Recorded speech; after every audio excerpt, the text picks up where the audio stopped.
त्यो भुइलको पुल मुनि एउटा लास छ भन्ने हामीलाई सूचना आयो। सूचना आइसकेपछि हामी तुरुन्त त्यहाँ पुग्यौं। म आफै पनि त्यहाँ पुगेँ। पुगिसकेपछि त्यहाँ एउटा चाहिँ हामी सुरुमा त्यो क्राइम सिन अब्जर्भेसन गर्छौं। हामी क्राइम सिन इन्भेस्टिगेसनमा हाम्रो सबभन्दा पहिलो काम भनेको क्राइम सिन इन्भेस्टिगेसन हुन्छ र त्यसमा हाम्रो फोरेन्सिक टिम र इन्भेस्टिगेसन अफिसरहरू त्यहाँ पुग्छ हैन। पुगिसकेपछि त्यहाँ भएको एभिडेन्सहरूलाई हामी कलेक्सन गर्छौं र त्यहाँनेर को विटनेस हुन सक्छ त्यो विटनेसको तत्कालको स्टेटमेन्टहरू हामी मौखिक रूपमा चाहिँ हामी स्टेटमेन्टहरू लिने काम गर्छौं। र त्यहाँनेर के अब्जर्भ भएको छ भने त्यो लास चाहिँ केही दिन पहिला 3 देखि 7 दिन पहिला हुन सक्छ भन्ने हाम्रो अनुमान छ। त्यसको बडीको चाहिँ त्यो बडी फुलेको, त्यसको चाहिँ केही छाला पिलिङ हुन थालेको र त्यसको कुहिएको अवस्था हेर्दाखेरि त्यो फोरेन्सिक एक्जामिनेसनमा हाम्रो फोरेन्सिक एक्जामिनेसनले नै फाइनल गर्छ गर्न त, तर हाम्रो एउटा अब्जर्भेसन पुलिस अफिसरको अब्जर्भेसनमा त्यो 3 देखि 7 दिनको हुनुपर्छ भन्ने हामीलाई लाग्छ। र त्यहाँ चाहिँ त्यो लास चाहिँ पानी त्यो कल्भर्ट मुनि त्यो कुहिएर अहिले केही तैरिन थालेको अवस्था छ। यद्यपि त्यो पानीको गहिराई धेरै छैन, स्थिर वाटर हो। त्यहाँ लेउहरू लागेको छ, त्यो शरीरमा पनि लेउहरू छ।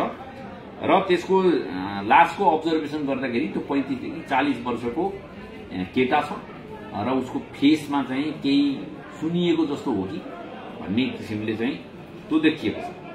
र हामीले चाहिँ यसमा हाम्रो विभिन्न एंगलबाट हामीले यसलाई हेरेका छौं र यसको कुनै व्यक्तिगत रिसिभी हुन सक्छ कि कुनै फाइनान्शियल डिस्प्युटका कुरा हुन सक्छ, एक्स्ट्रा म्यारिटल अफेयर्सका कुरा हुन सक्छन्।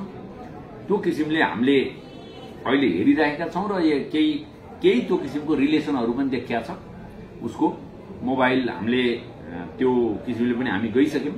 त्यहाँ एउटा फोनको नम्बर भेटिया थियो, त्यो किसिमले हामी गइसकेका छौं। त्यहाँनेर चाहिँ फोन एउटा कागजमा टिपेको फोन नम्बर, आइसी र नेपाली पैसा, उसको पर्स, उसको चाहिँ ग्लोभ्स, त्यहाँ रगत लागेको एउटा रुमाल हैन, त्यो समेतको कुराहरू भेटिया थियो। त्यो हिसाबले हामी अनि एउटा चाहिँ नन रिचार्ज कार्ड, रिचार्ज नभएको कार्ड पनि भेटिया थियो।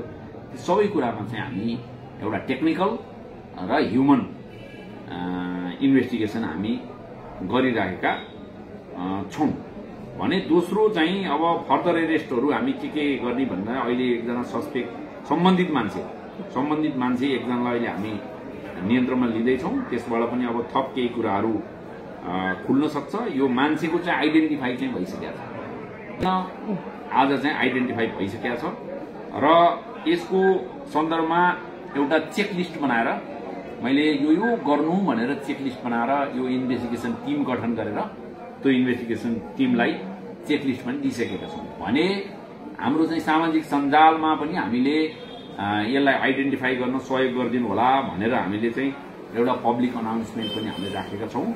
त्यसैगरी हाम्रो विभागीय जाहेरीहरू हामीले गरिसकेका छौं, पठाइसकेका छौं र त्यो विभागीय अन्य जिल्लाहरूमा एउटा परिपत्र, यो खोजतलासको लागि हामीले परिपत्र पनि गरिसकेका छौं। तर त्यो जुन उद्देश्यले परिपत्र गरिएको थियो त्यो चाहिँ आइडेन्टिफाई अहिले भइसकेको छ र थप अनुसन्धान हामी गरेर तुरुन्तै हाम्रो चाहिँ अनुसन्धानको एउटा आउटकम आइसकेपछि हामी फेरि एकचोटि पत्रकार भेटघाट कार्यक्रम गरेर यो केसको इन्भेस्टिगेसन हामीले कसरी गर्यौं र यो के कारणले यो घटना भयो, अब घटना नदिन चाहिँ प्रहरीले कसरी काम गर्छ र एउटा चाहिँ सेक्युर जनकपुर, सेक्युर धनुषा बनाउनको लागि हामी अलवेज कमिटेड र अलवेज हार्ड वर्किङ हैन र अलवेज वर्किङ विथ हैन people of Janakpur, people of Dhanusha र हाम्रो सबैको साथ सहयोगले अहिलेसम्म हामीले जति पनि घटनाहरू घटेका छन् तिनीहरूको सफल अनुसन्धान गरेर एउटा पब्लिकमा चाहिँ शान्ति सुरक्षाको वातावरण चाहिँ